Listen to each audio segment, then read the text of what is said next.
let's get into preschool. There you go. I wasn't actually going to start videoing quite this early today, but then I came out and I saw that there's some sunlight. Wow! I got all excited. Get you in. No, that's have wheels. Yeah, that suitcase doesn't have wheels because that suitcase is your packed lunch, Jasper.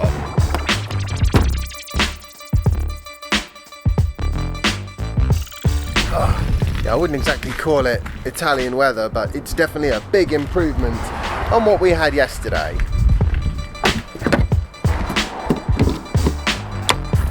So today I'm going to talk you through sort of, a bit of a review, I guess, of our trip to Italy, a total of almost 2,000 miles driven. We didn't really drive around a lot when we were there, so the vast majority of the driving was on the way there and on the way back. It really wasn't a difficult trip to do. I can't imagine it would have been any easier in any other vehicle. I never really had any kind of range anxiety. Let's go through it in detail.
Always amazes me how quickly I get back into things once we're home. I gotta go grab Jasper and I'm running way late. Well, it's nice weather out here. Not that I would know because I've been asleep most of the day. The problem with fueling your journeys on caffeine is at some point the caffeine's got to come to an end. So I'm having a bit of a caffeine realignment session today, also known as sleeping. Go on, use both hands, don't be silly. Jasper is convinced that he's mortally wounded his thumb. Not convinced. Some sort of preschool based accident, I believe. Get the impression he'll survive though. Come on Jasper, use both hands, don't be silly. Come on, there you go, excuse me. I'm not back. No, she's at work, Jasper. She's gone back to work now. But she's still not back. Shoes, chicken. There are a few things which I learnt on our trip to Italy. First and foremost, the Tesla Model S is an extremely good car for covering serious miles, provided you have superchargers. The next thing was that although the Tesla sat-nav does a pretty reasonable job of putting stops in the right places from the car's point of view, it doesn't know things like, hello monkey. I took my fingers out on my t-shirt now. Oh good, so it's all better, is it?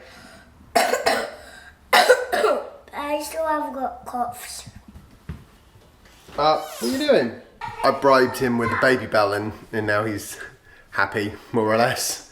Okay, so the next thing was that it doesn't know about the constraints on you and your family, things like when you want to eat or whether you're likely to be able to eat at that time, at that location. I also found that it would tend to leave the battery a bit too low, which would lead to me not wanting or feeling comfortable driving at the full 130 kilometers an hour that's allowed on the French motorways. So I sort of didn't really use that. What I would do is I would just select the next supercharger that was en route and a reasonable distance away, also the right kind of one, and sometimes I would charge a bit sooner so that I could reach a service station that actually was a service station rather than a hotel. That all seemed to work reasonably well. I also found that when I was driving through the Alps, the change in elevation had no noticeable effect on the range of the vehicle. I guess it helps that we went up one side and then we went down the other. Tesla SatNav is very good at predicting how much power will be left in the battery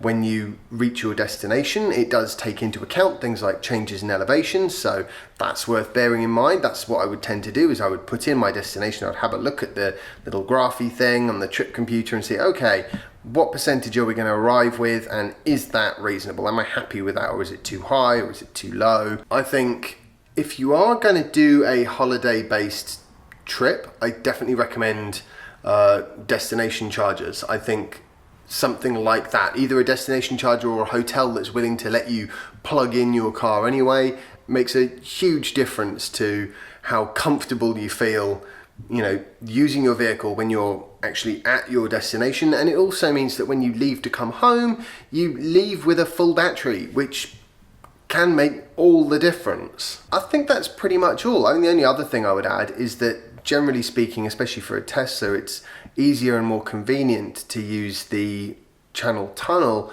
rather than the ferries, and quicker as well. The thing about the ferries, of course, is, and this kind of ties in a bit with what I was saying about service stations versus hotel-based superchargers.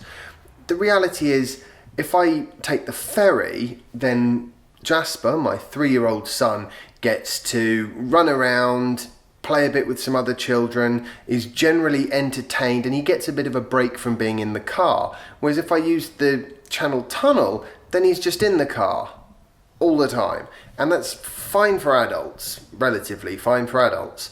But for a 3-year-old, I just figured it was a bit too much. What I'd like is for them to build a nice big road bridge, but that's a story for another day. Right, now, if I'm going to have a run today, which I really should do, I'm going to have it now.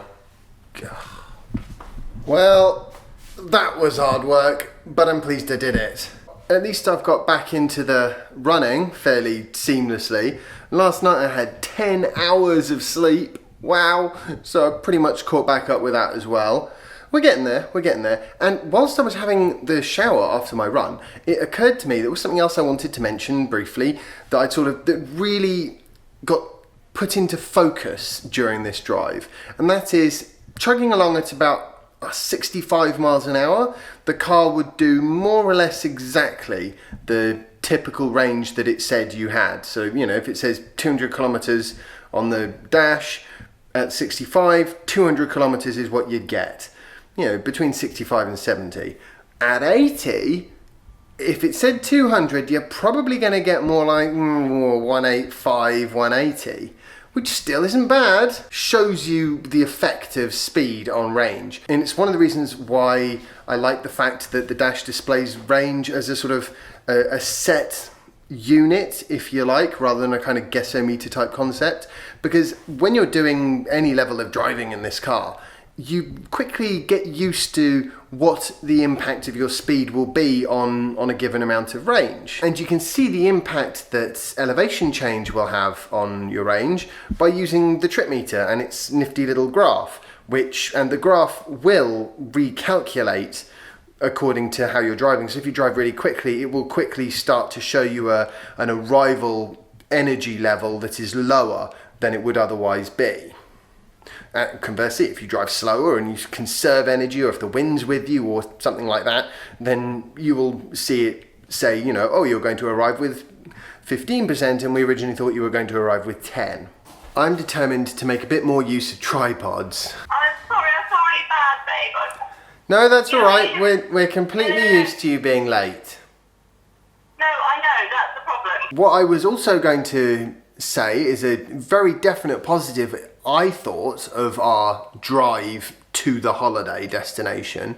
I think having that drive, that sort of day or two of, you know, seeing the world go by, somehow transitioned everybody into holiday mode that much quicker. And I always say that, you know, what you need for your summer holiday really is a 2-week gap, because the first week you tend to be still a bit stressed about work, your brain's not fully shifted into, you know, relaxing. The nice thing about having that drive at the beginning is I felt like, you know, and Soph said as well that she felt, you know, she was pretty straight away in a proper old holiday mode.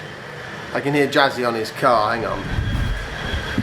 Careful, no driving in the kitchen. There's one problem with tripods, you're not quite as quick and easy to pick up. Are you going to reverse this out of there, monkey? Shall I turn it around for you? I'm going to turn it around for him.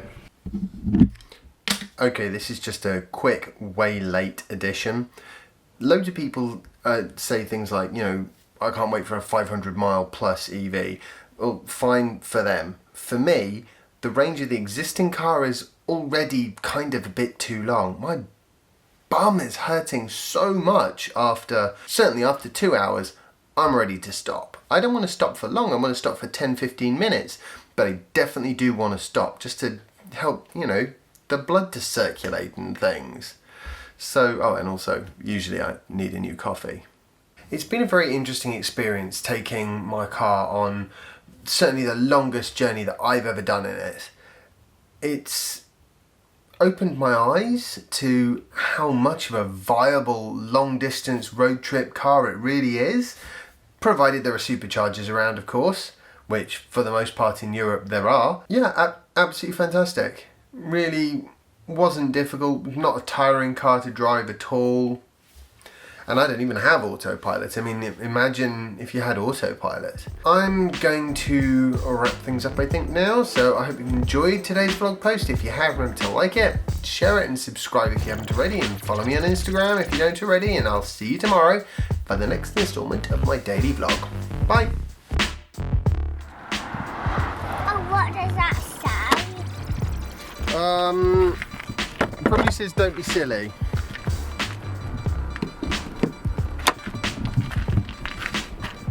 Actually, it doesn't say don't be silly, it says cut here. It's an emergency responder thingy.